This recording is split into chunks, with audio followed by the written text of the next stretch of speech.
साल था 1962। फैसलाबाद में एक फैमिली बिजनेस स्टार्ट हुआ, यूनाइटेड इंडस्ट्रीज लिमिटेड। उन्होंने कश्मीर बनास्पति बनाया जो आज भी पाकिस्तान के हर घर में इस्तेमाल होता है।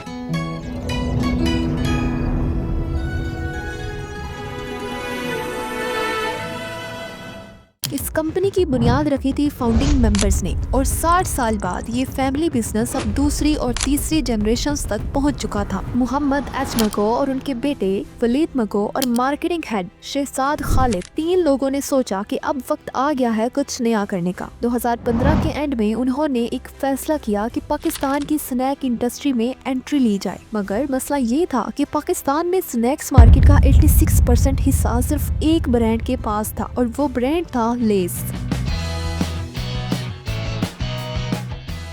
26,000 टन एनुअल सेल्स के साथ डिकेड्स का एक्सपीरियंस, वसीम अकरम जैसे सुपरस्टार के साथ टीवी एड्स और हर दुकान पे उनका कब्जा। तो यूनाइटेड स्नैक्स ने सोचा अगर मुकाबला लेस जैसे जेंट्स से करना है तो स्टैंडर्ड्स भी ग्लोबल होने चाहिए, जिसके लिए उन्होंने यूरोप और टर्की से top class chips manufacturing machines import करवाई। ये कोई आम मशीनरी नहीं थी, ये एक कंप्लीट ऑटोमेटेड सिस्टम था जहाँ पोटैटोस पहले धोए जाते, फिर काटे जाते, फिर फ्राई होते और फिर फ्लेवर छिड़का जाता, बिल्कुल लेस के स्टैंडर्ड्स जैसा। फैक्ट्री लाहौर के करीब सेटअप की गई, मशीनरी इंस्टॉल हुई और प्रोडक्शन लाइन रेडी थी। अब सिर्फ एक चीज बची थी कि ब्रांड का नाम क्या रखा जाए।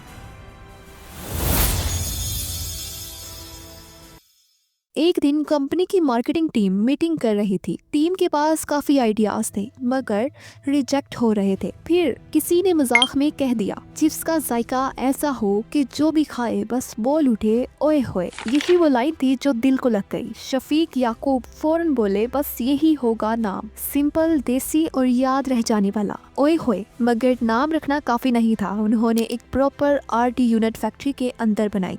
जगह जगह कैंप्स लगाए, स्कूल्स में, यूनिवर्सिटीज में, बच्चों से लेकर बुजुर्गों तक सबसे फीडबैक लिया। दर्जनों फ्लेवर्स टेस्ट किए गए और जब सब ने एक साथ कहा दिस इज द टेस्ट, तब फाइनलाइज हुए ओए होए के फ्लेवर्स। फरवरी 2016 में ओए होए मार्केट में आया 6 फ्लेवर्स के साथ। पैकेजिंग बिल्कुल अलग थी, मैट फिनिश, इंटेंस कलर्स और एक यूनिक मैस्कॉट ऊंची। इतना सब करने के बाद भी यूनाइटेड स्नैक्स जानते थे कि लेस को हराना आम बात नहीं। उनके पास सब कुछ था, distribution, marketing, budget, celebrity power. उन्होंने पाकिस्तान के नंबर 1 सुपरस्टार फवाद खान को ब्रांड एम्बेसडर बना दिया। ये वो वक्त था जब फवाद खान का नाम गोल्ड जैसा था। हम सफर जिंदगी गुलजार है, उनके ड्रामास ने उन्हें हाउस होल्ड नेम बना दिया था और जिस प्रोडक्ट पर फवाद खान का चेहरा हो वो बिक जाता था।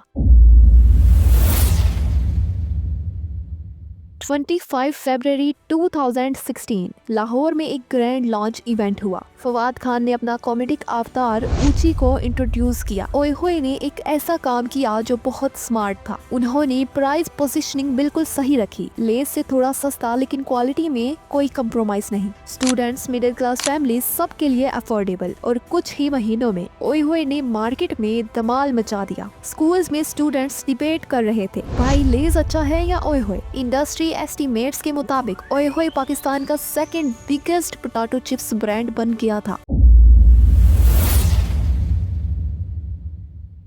मगर जिस तेजी से ओए होए बढ़ रहा था उसी तेजी से वो गिरने लगा, क्योंकि अब लेस ने देखा कि ये सिर्फ एक कंपटीटर नहीं, ये एक खतरा है। और फिर शुरू हुई वो जंग जो टीवी स्क्रीन्स पर नहीं बल्कि दुकान के काउंटर्स पर लड़ी गई। सबसे बड़ा रीजन था डिस्ट्रीब्यूशन। लेस के पास डिकेड्स का बिल्ट नेटवर्क था, cold storage systems, delivery vans, trained sales teams और सबसे इम्पोर्टेंट डीलर्स का सॉलिड चेन। और अब उन्होंने अपनी पूरी तवज्जो से काम करना स्टार्ट कर दिया। स्ट्रेटजी बिल्कुल सिंपल थी, शेल्फ स्पेस पे कब्जा। लेस ने डीलर्स को 2 to 3% एक्स्ट्रा मार्जिन दिया। रिटेलर्स को ऑफर मिली 10 कार्टून लो और 1 फ्री। और फिर लेस ने अनाउंस किया कि जिस दुकान पे फ्रंट शेल्फ पे लेस रखा गया उसे कैश बोनस मिलेगा 500 से 1000 रुपीज मंथली। ये कोई छोटा ऑफर नहीं था। शॉपकीपर्स ने सोचा कि फ्री में मिल रहा है, प्रॉफिट भी डबल है, फिर रिस्क क्यों लें किसी नए ब्रांड का। इंडस्ट्री सोर्सेज का कहना है कि इस स्ट्रेटजी की वजह से 70% काउंटर्स पर सिर्फ लेस ही भी दिखने लग गई, मगर ओए होए को जगह ही नहीं मिली। और ये सिर्फ शुरुआत थी। मार्केट में अफवाहें फैलने लगी, चिप्स में नॉन हलाल इंग्रेडिएंट्स हैं, क्वालिटी के इश्यूज हैं, पैकेट में स्मेल आती है जैसे मसाले सड़े हुए हों। कस्टमर दुकान पर आता, ओए होए तो दुकानदार कहता, भाई ओए होए नहीं आया, लेस ले लो। ये एक साइलेंट अटैक था, शतरंज के वार जैसा। और ओए होए के लिए इसे संभालना मुश्किल था, क्योंकि ना उनके पास इतनी डिलीवरी वैन्स थी, ना बड़ा कोल्ड स्टोरेज सिस्टम और ना ही इतना बड़ा डीलर नेटवर्क।